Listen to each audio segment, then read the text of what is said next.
Okay, I'm not a videographer. I am not a professional video presenter, but I have been doing this in front of students quite a bit recently, and I can give you some good advice. One, think about your background. You may not want to use a virtual background, but let me just show you what happens if I don't.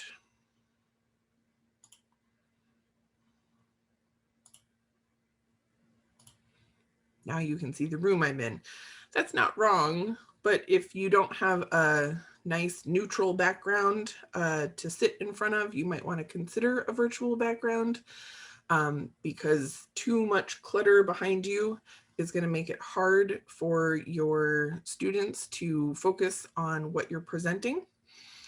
In addition, there's privacy concerns. Maybe you don't want everyone to know exactly what your house looks like. That's an okay reason too. So feel free to utilize a virtual background if your camera can support it. It's good to test drive that ahead of time. Another really great thing to think about is lighting. The room that I'm in doesn't have the best lighting in the world, so I had to add this really, really bright light that shines in my eyes, but it's worth it because without it, this is what I look like. I'm still here. Hello. But this would not be a good experience for anyone trying to learn from me. There we go. So a little bright light in your eyes might be worth considering for the sake of that interaction. Another one is framing. You can think of it just like a picture frame, right? You usually don't hang on the wall something that's way far away, and if I use a virtual background, eventually I will fade into nothing. Similarly, this is probably closer than you want to be to your audience, and probably closer than your audience wants to be to you.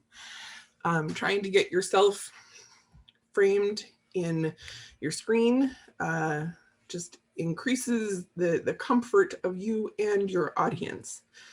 Elevation is another big one. If you've been in any Zoom meetings recently, you have probably seen at least a few people who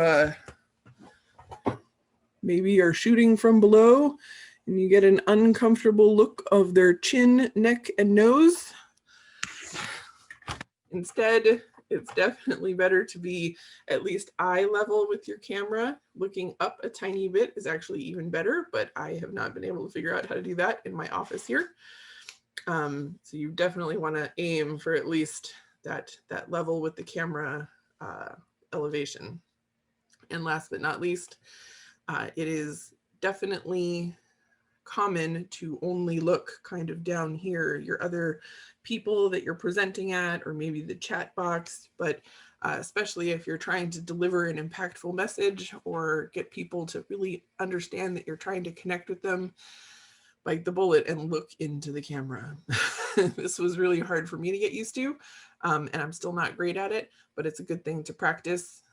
People feel more connected when you feel more connected to them.